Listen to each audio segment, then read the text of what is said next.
What if we had that? The Ozzie Fair Go bill. So then that means that there is a fair go for Aussies, and fair go, that's not okay, Mr. Government. You get back in your box. You're supposed to work for the people. If you don't work for the people, you don't get to do that job. G'day, Mark here for another chat. I want to have a discussion today about the Firearms Laws, Firearms Act, the police situation, and what you can do about things in your neck of the woods. How can you help with this situation? I suppose I'll break it down into some point forms and bits and pieces. To start off with, the narrative that's sort of being shaped, that's being put forward, a fair bit of this. There's this tragedy that happened, and the government just dropped the ball a little bit, but really they're fixing things, and they're doing it a bit in the wrong fashion. They're overreacting, that sort of stuff. Let's change that narrative around a little bit. This has happened where there is pre-written Firearms Acts and censorship laws that has happened, and over in Western Australia's pre-written Firearms Act that was then put into place with an incident that happened where the police did the wrong thing, didn't do the right thing, and police and government departments didn't talk to each other, and all these peculiarly coincidental excuses that create a situation that then is something they can action on. Listen, that doesn't make any sense. It's not a logical scenario. These now, as to saying how government is completely complicit in that, okay, that's not likely. That's not the right thing to say. Were there members of our government and police department that did the wrong thing deliberately? Well, that would appear the most likely scenario. As for where it comes from, outside influences, internal influences, all that sort of stuff, listen, there's lots to be discussed about that sort of stuff, and there's things that do make sense, but how relevant is it to our current situation? Our current situation is that some members of our police forces have been involved with writing legislation and our governments writing legislation that is extremely oppressive, and with any reasonable assessment of it, can see it is to remove firearms.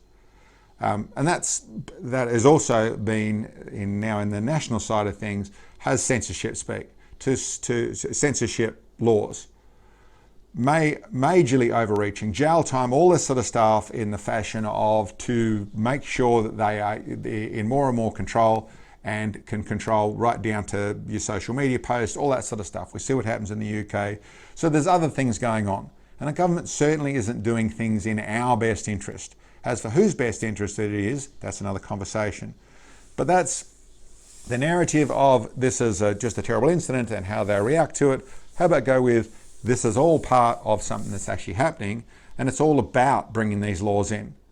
That makes a lot more sense in a pragmatic sense.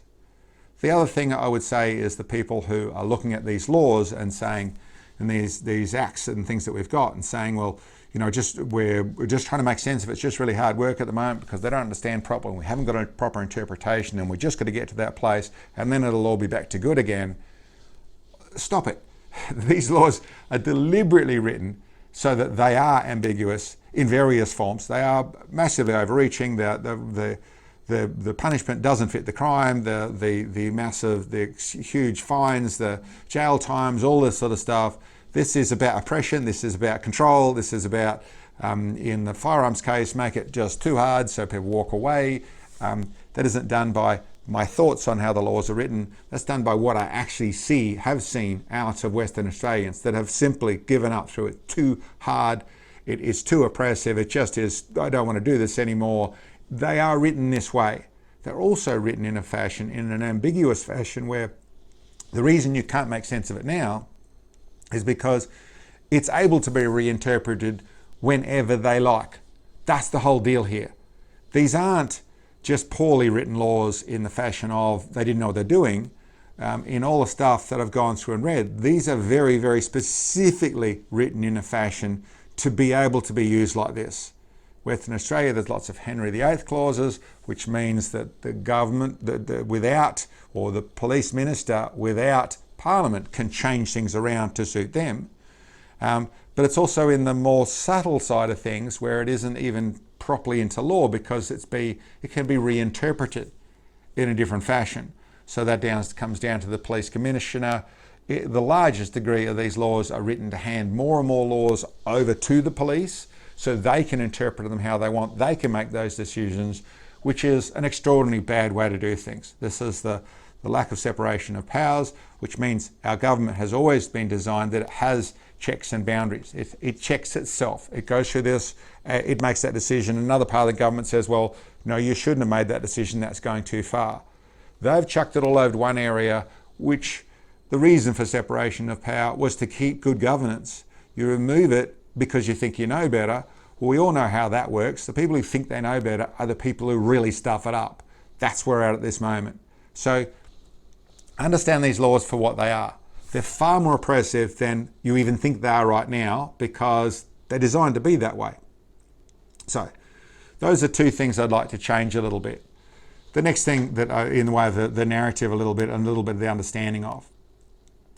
The next thing I suppose I want to talk about is people ask, well, what can we do? What can we do in this situation? What should we be doing?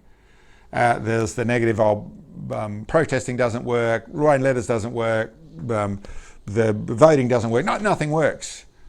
We've never been very thorough about doing very much of that, to be truthful. We do one bit and then we walk away, and then we're not very well versed at how to do this as a campaign, and that's probably the biggest thing we've got to change.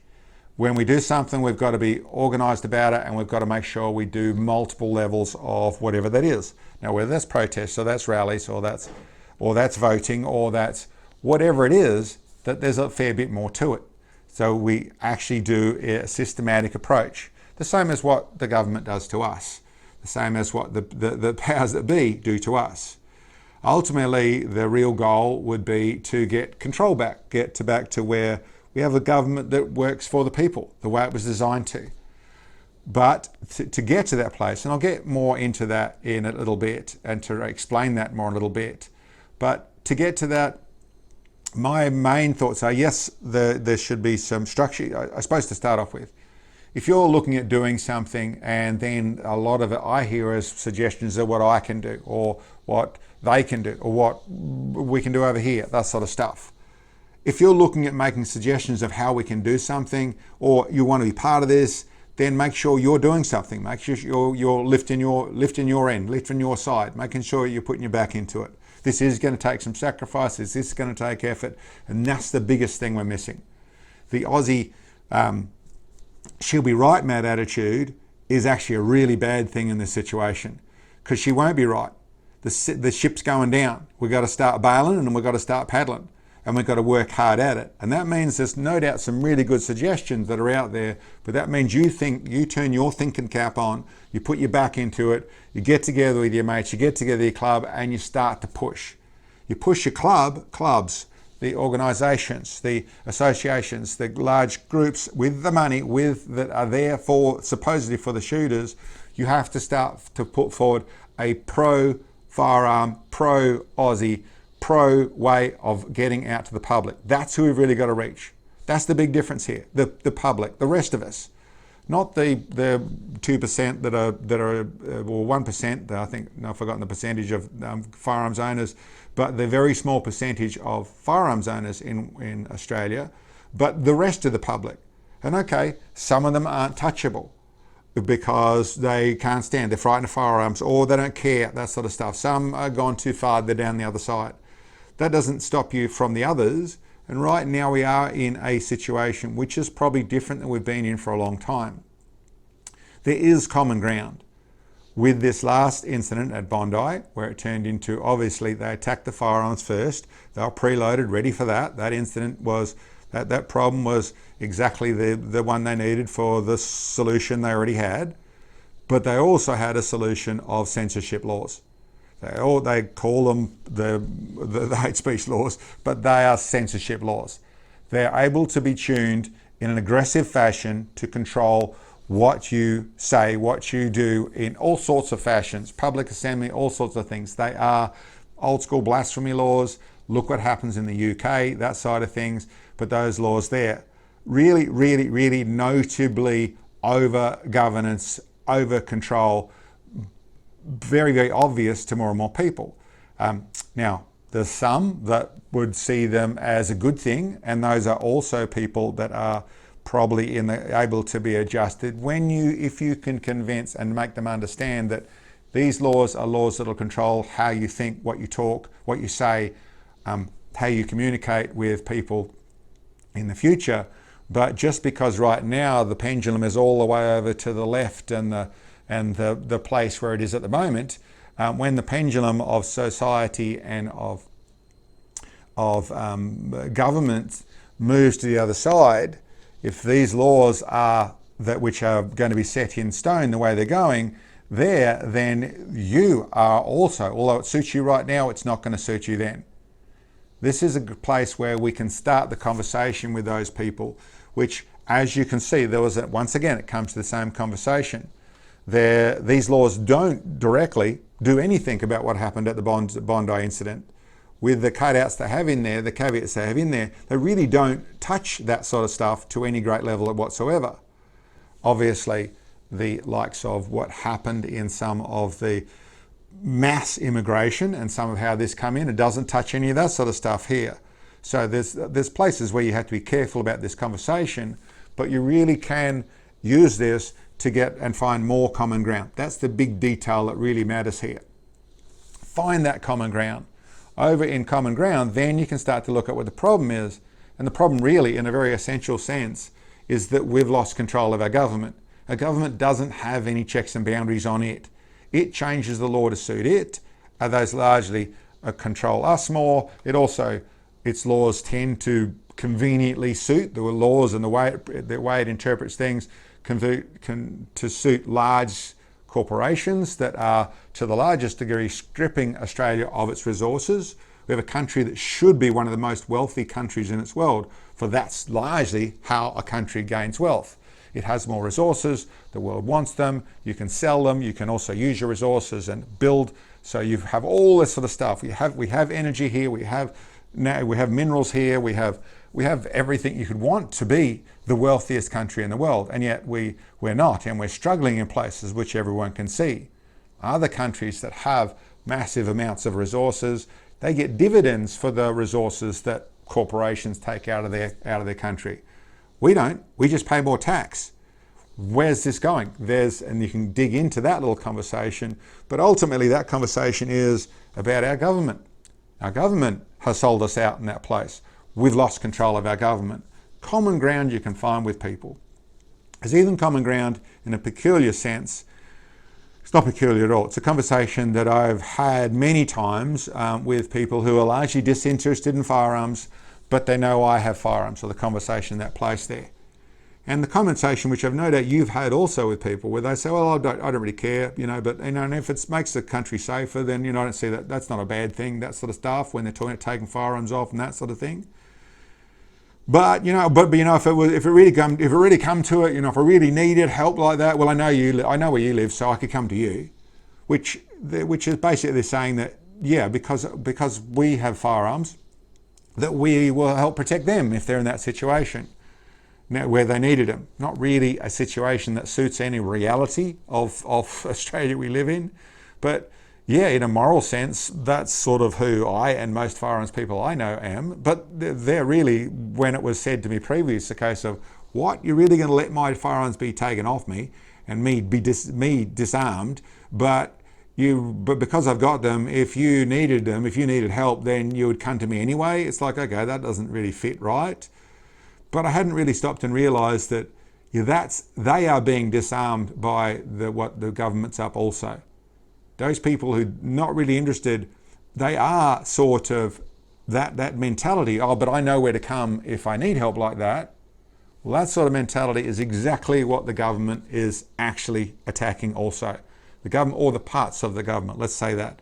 That's the people who want to take the firearms and want more control, compliance from the population, and hence the reason for taking the firearms. That's it. It's everybody. The people who don't have firearms, but they still feel like the community has the ability to protect them, not just via their police force, but by the people in their community that have those firearms. So it, in some cases, is another piece of common ground that you can find there. So that's one of the big things I think we have to do more of, both as clubs level, both as individuals. In all forms, we have to go through and put a more positive side of firearms forward, but we have to actually start with a conversation that is about finding common ground, about finding this place. That, in a lot of cases, is not going to be involving firearms at all. That common ground to work together and realise what's going on. We have lost control of our government. And then the likes of voting, the One Nation side of things, which is coming up. Listen, I think it's a really good idea, voting for One Nation in various forms. I don't think it's the solution. I think in years to come, it may be the solution. With enough common ground found with the population, maybe it's the solution. Maybe they will infiltrate and take over and take the party like the Liberals and turn that into something better, which turns something good. Maybe all those things are possible. A lot of people don't realise the act that got put through just after the last federal election, which means that the major parties can spend up to $90 million each, I think it is, in their electoral campaign, whereas the minors or independents can't spend more than $1 million. So they've really tried to sway things around to make sure ultimately that the uni party stays in power. That's what's in play. They're going to buy the election as much as they can in the next time round. There's a lot more than just One Nation is our saviour and it's going to work because we want it to. It's got to get to the people first. It really, really matters to get to the individuals first. My thoughts are, there's a different way to do this. My thoughts are really down the road of the problem, which we've lost control of our government.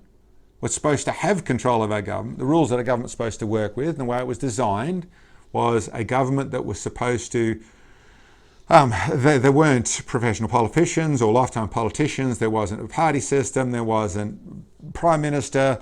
It was people travelling to be for their constituents with a high level of a moral incentive to go to the process. 1901 Australian Constitution was designed around an extraordinarily different set of people. It has been manipulated, ignored, and largely removed. So we truck along with this thing that sort of doesn't really do anything, doesn't protect the people at all, and the government make changes to it without talking to the people and put them through them by themselves, and largely to suit what they and their mates want. That's been happening for over 100 years. Another thing that's relevant is a charter of rights, a bill of rights, all different things that this is called around the world. Well, Australia doesn't actually have anything. Now, a bill of rights is something that I'm cautious about using that because, you're just American, you're just a gun nut, you just want the Second Amendment, yada, yada, yada. No, it's actually, we're one of the only, and I don't know the others, but we're a very, very small percentage, one of the only, I think the only major Western country, which doesn't have any form of rights as a separate bill. That's phenomenal. That's amazing. We sort of used the Magna Carta, 1688. It was an international Bill of Rights, which has human rights and bits and pieces that we sort of use it. The government use it in places when it suits them. I think it's where parliamentary privilege comes from back there. So they sort of use it then, but they ignore it in other places. Human rights, and the things that you'd think we have, and we sort of work with them some fashion or other, we ignore them when we want to. Discrimination doesn't matter for most. There's really nothing to protect Australian citizens. We have all sorts of things that stand up for and protect other things, but we don't have anything for Australian citizens. And that's obviously a fundamental error. Now, some people would say, well, Australia has, Canada has a Charter of Rights, and the UK has a Bill of Rights. I think it's turned into human rights and something rather than the UK, and they've got the same problems as us. So how would that help? Well, stop looking at it in a defeative fashion. Yes, they have got around them. The government doing the same thing as they do here, where they reinterpret or reterm bits and pieces. They reinterpret the laws that are there of old laws to get what they want, to protect themselves or protect their mates, and really to have more control over their constituents, over their civilians. So the citizens, what is actually in play is we have an opportunity to do this far more thoroughly. Write a set of rules for our government, which what it is. Rules to protect the people from the government. Largely that's what we're talking about. So they have, and that can be from corporations, that can be from how we structure this thing. But we could set up something, and I would go with to avoid the Bill of Rights. So we don't want to be like an American. We're an American gun culture, said by people who know nothing about what they're talking about. But to ignore, to get around that way of thinking is, what if we call it the Aussie Fair Go Act, or something along those lines, the Ozzie Fair Go Bill, or a Fair Go Bill, a something or other that is colloquial, that suits us, but it does all these things. And what if we write it with the understanding of what other countries have done wrong over the time? So they can't go and change it and reinterpret it. You want to do that sort of thing, you put it to a full referendum, we'll have proper legal conversation about that, and we'll work out what to do. But we'll write something that is set in stone until we all change it. Not the government changes it, not the people who think they know best for us. No, that's not how it's supposed to be written. It's written to where we have control. What if we built something like that? And inside that creates the change of how our government controls things. Changing a whole government system, changing the constitution, that might be a smarter way to do it. I think that normally happens with, unfortunately, with bloodshed, with rebellion, with revolt, and it turns into a horrible thing. And that's how it's normally changed. What if we step up, do it in a different way, think about it, and set up the Aussie Freedom Act, or the Aussie Freedom Bill, or the Fair Go Bill, or whatever it is, where we call it something that suits its fit purpose, but it suits the Australia way of doing things, and it has a set of rules for our government, where they have boundaries, and our corporations, and our banking, and our legal system, where it has a set of rules that you write this smart to where they can't go past this point.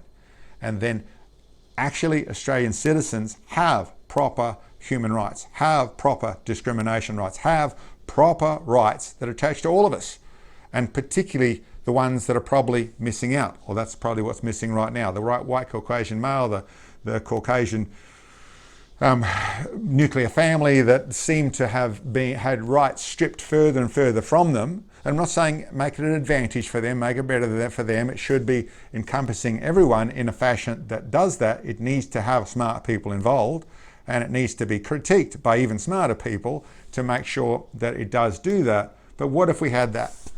The Aussie Fair Go Bill. So then that means that there is a fair go for Aussies, and fair go, that's not okay, Mr. Government.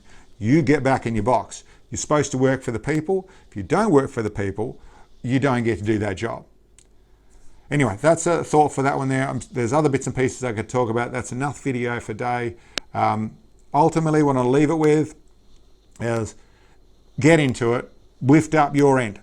Lift up and help as much as you can. And certainly helping does not mean tell other people to do things. It means that you have to be part of that.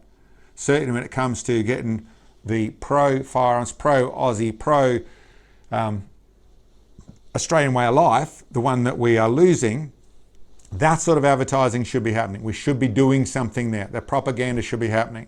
All the rest of it, from letters to protests to voting to all that sort of stuff, all very relevant, but do more right now. And as for, the Aussie Fair Go Bill, or whatever that should be termed, I'm sure there's a lot smarter people than come up with that. I think it's worth some thought. Yeah, that's all I've got to say today. Thank you very much for listening to me. I'll catch you next time.